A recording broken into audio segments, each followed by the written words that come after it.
I don't know if you guys understand how big this acquisition is for Ripple. That's right, guys. They purchased standard custody and trust. We're going to tell you why it's so important and why it's going to determine the future of banking in the United States. Let's get it. I'm not a financial advisor. Welcome to Ben Armstrong Crypto X. Don't just trade crypto, experience it. Start your crypto journey off right. Hit that subscribe button, join Ben Nation. Guys, right here, we've got an article that's came out that shows the Ripple has now acquired standard custody and trust. Now, this is actually Ripple's second purchase of a major custody provider, Medico from Switzerland being the first. So what's interesting is the terms of this acquisition, the standard custody and trust, was not made public. And the really interesting thing is this comes only days after two of the team members, including the CEO, left and resigned from Medico. After a $250 million purchase of Medico, Ripple's shaking things up. And don't think it's a coincidence that right now, during this other acquisition, they just made changes at the other custody provider. Now, guys, the only thing I know that's bigger than Ripple is the world's largest social casino. That's right, guys. Stake is the world's largest social casino, and the Ben Armstrong Crypto X channel is powered by Stake, as you guys know. Make sure to check out. They got games, chat, tons of stuff going on. Head on over to the QR code on the screen, link in the description. Get your account started today.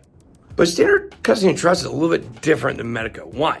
It's in the United States, and they actually are already on the list of companies and providers that have a New York BIT license, which is huge for the New York Department of Financial Services.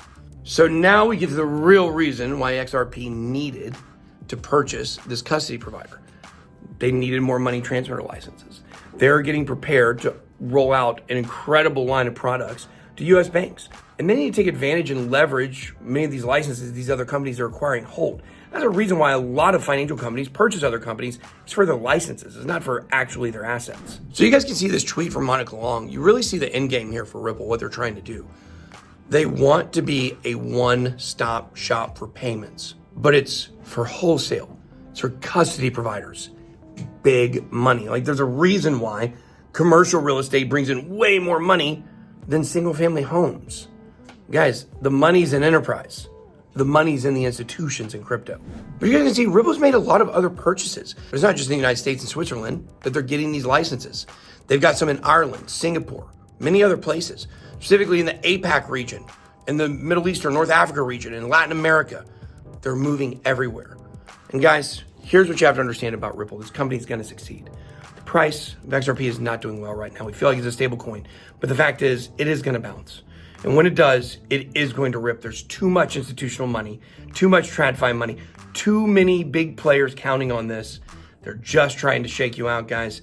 Oh, guys, I forgot to tell you, if you want to trade XRP, you can do it at Phemex. That's where I do all my trades. That's right, my exclusive trading partner for 2024, Phemex. Link right here, QR code, or down below in the description. I don't know why I put it to the side. It's down there. Ripple is about to become a major financial powerhouse in the United States. Let me know what you guys think about this XRP video. Drop your comments down below. Hit the like button on your way out. It helps to keep the lights on. Be blessed.